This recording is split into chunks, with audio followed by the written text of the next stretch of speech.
Welcome to Using Video Annotations. What we're going to do here is talk directly on top of a video of a teacher teaching. So this is what you're going to need. You're going to need a YouTube account. If you have a Gmail address, that'll work for you. You can just sign into YouTube using your Gmail account. But you can't make video annotations if you're not signed in. So make sure you sign in.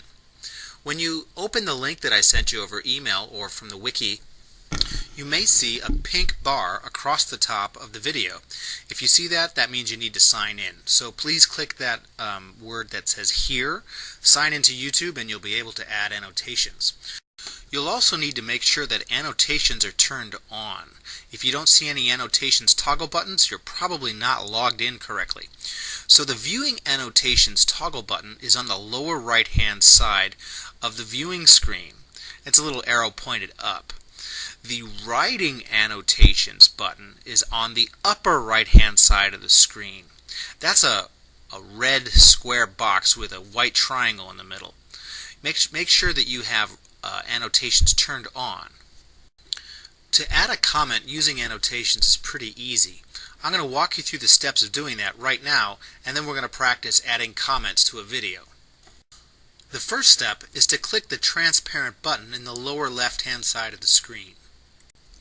When you click that middle button, it'll bring up three options. Now, only the two on the left will actually allow you to write something. Let's stick to the speech bubble farthest to the left for now. After you click the speech bubble, then you'll have a few other choices. You'll have, of course, the space in the middle there where you can add your text. Then you could change the color with those little boxes to the right of that. And then when you've finished adding the text, just click Publish, and that'll insert your comment right into the video. At the end, if you like, you can change the amount of time that your comment is displayed on the screen using those little yellow triangles in the lower left-hand corner on the timeline. That's pretty much it. After this, you should be set to add video annotations to a YouTube video.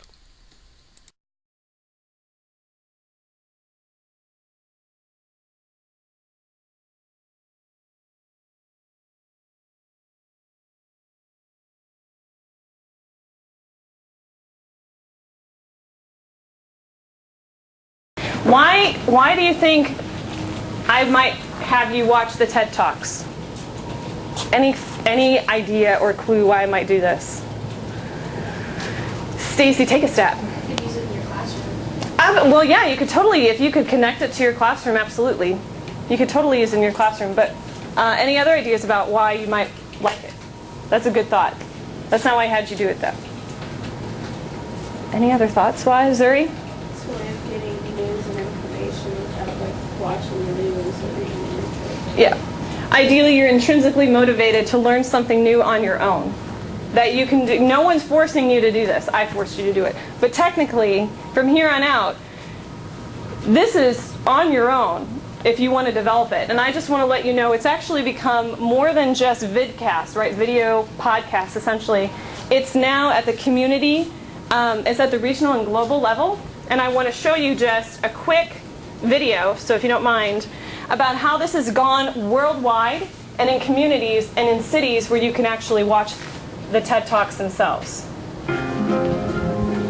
It's quite inspirational too, so if you think TED inspires, you might find this inspirational as well.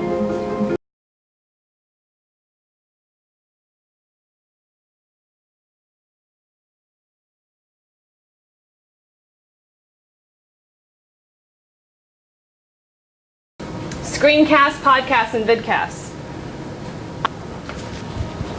The one thing that TED was a video cast, right? So someone was recorded, now it was pretty professional. But you could record yourself talking and teaching about something. You can do it using Jing, you can use Screen Toaster, you could use Camtasia, you can record yourself with Audacity. I want you guys can go to Screen Toaster. There's a link down here. And what it basically is an online way to record what you do on your screen. So I will demo it for you so that you can see. But if you can all head to screentoaster.com, you can even type it in your URL. I'm going to click here. And what it enables you to do is if you're online, go ahead and press start recording if you'd like. I'm going to go ahead and press start recording. And since this is a practice, you don't need to feel responsible if something goes wrong. But it's going to count down for me right here. It's been verified. Do you want to run? I'm going to say yes, run. There's going to be a little number that's going to count down for me. It's ready to record. I can do full desktop, no audio, no webcam.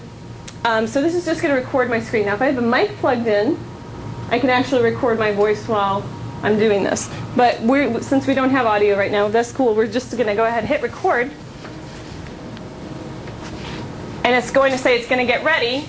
3, 2, 1. And now I'm recording my screen. So if I wanted to show you, say, the Jing project, I might go to jingproject.com. And this is a way to take a picture of yourself. So if you want to learn how to snap a picture of your screen, you would click this link. And it shows you details. And then when you're here for screen captures, I can click to enlarge what I see. So say I'm giving a tutorial or a demo of this. When I'm finished with my screen toaster, I can hit stop recording. It's going to load what I just did. So if you hit record and you weren't doing anything, you're not going to see too much going on your screen. But I'm going to go ahead and press play and watch what happens. It's going to buffer. It shows me leaving, typing in Jing project. I get there. I randomly try to snap a picture. I go to one thing, I go to another. I enlarge stuff, I click details. So that's how easy it is to record your screen. And this becomes a URL that then you can send out. Who received feedback from this, like this, for their first case? Kristen, what did you think of it?